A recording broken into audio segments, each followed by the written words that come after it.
അയോധ്യ പവിത്രമായ ഹൈന്ദവ നഗരം ഇതാ മറ്റൊരു വളരെ വിശേഷാൽപ്പെട്ട ചടങ്ങുകൾക്ക് ഒരുങ്ങുകയാണ്. ഈ ഘട്ടത്തിൽ നമ്മൾ സാമൂഹിക സമരസത എന്ന വിഷയത്തെപ്പറ്റി കൂടി ചിന്തിക്കേണ്ടതുണ്ട്. കാരണം അയോധ്യയിലെ നമ്മൾ ഈ കാണുന്ന ഭവ്യമായ രാമക്ഷേത്രത്തിൻ്റെ തറക്കല്ലിട്ട വ്യക്തിയുടെ പേരാണ് കാമേശ്വർ ചൗപാൽ എന്ന് പറയുന്നത്. അതായത് ബീഹാറിൽ നിന്നുള്ള ഒരു ദളിത് പിന്നോക്ക വിഭാഗത്തിൽ നിന്നുള്ള നേതാവായിരുന്നു.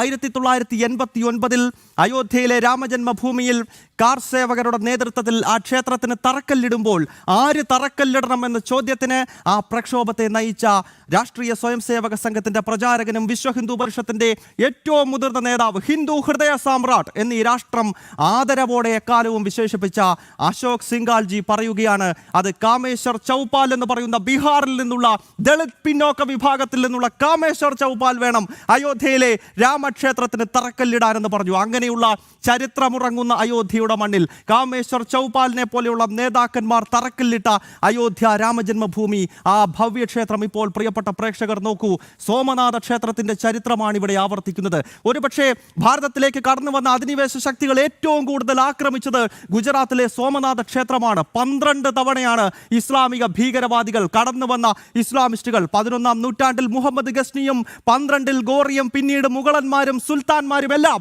സോമനാഥ ക്ഷേത്രത്തിന് നേരെ നടത്തിയിട്ടുള്ള ആക്രമണങ്ങൾ.